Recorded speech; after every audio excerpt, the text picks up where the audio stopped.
So today I'm going to be exploring some more of Nancarrow's player piano studies. This is the famous Boogie-Woogie suite, uh, study number 3. And this is actually one of the oldest studies one of the first ones he wrote. I think it's 1948. Yeah, I was reading a little bit more into Nancarrow, and I didn't realize he didn't really receive his first commissions until like study 47 or something. So for a long time, he was sort of reclusive, writing these things. As it turns out, the ones that I'll be going over, the PDFs that I happen to have, are all the first 10, like within the first 10 of them, and those studies are the jazz influenced ones. So this is the most famous of those 10. We can just look at the start of each one before we get into it. Um, Study number 1 is at eighth equals one, or sorry, half note equals 120, and has this like repeating bass line and some rhythmic stuff. That's how it starts. Um, 3B, the second movement is even faster. It's got a walking bass as well, but it's starts at half equals 88. There's this sort of like, I guess, notation he has going on where this note head represents dotted eighth tied to an eighth note. So it's equal to like 5 beats. 3C starts at it's a one in 6/8 at the beginning, starting at dotted quarter equals 180. There's not a lot of polytempo stuff, at least in the openings of these, but they're all very fast. And they all have this sort of bass line and comping and melody kind of thing. The last movement is the one I remember the most. It's the most famous. It has like this very fast, or like octaves, bass line that's sort of reminiscent of Art Tatum. Um, and it just keeps layering and layering more and more voices, I think. Well, he seems to be able to get most of it on 3 staves, but yeah, it gets really crazy. So, yeah, that's my short introduction to this one.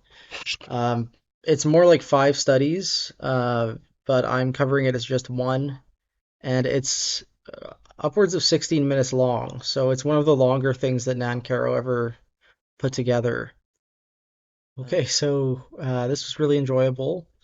I'm kind of hooked. I might be listening to one of these a day instead of every other day just to get through them. Um, yeah, I mean, very charming. Obviously, the first and last movements are the most iconic, and it's like a nice little experiment that kind of works, and he just kept doing it over and over again. This idea of like taking a bass line, repeating it, and then doing variations over it.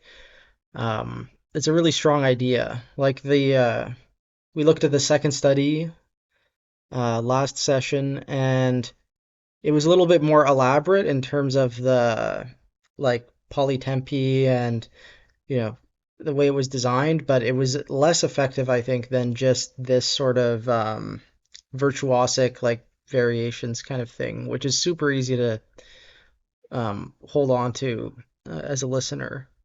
Aside from one section in the fourth movement, I think this was the most playable. You know the section I'm talking about if you listened along. And this notation with the squiggly note head, like the tilde note head, I realized that it's actually like a swing notation, but instead of like a fake swing, the way people think you're supposed to swing with like a ratio of um, 2 to 1, like a triplet rhythm, it's actually more of a like 5 to 2 or 3 to 2 ratio or something. Um, I'm trying to think.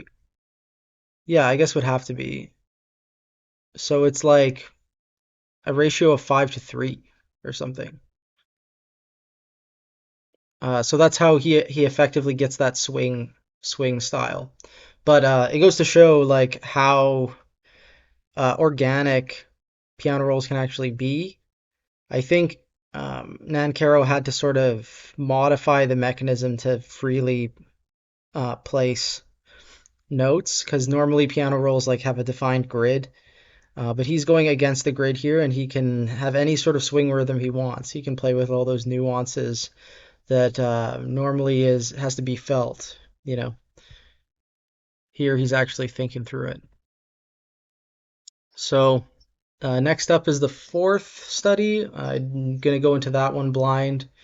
Again, it's from this same period of like 1950s um, to 1960 maybe.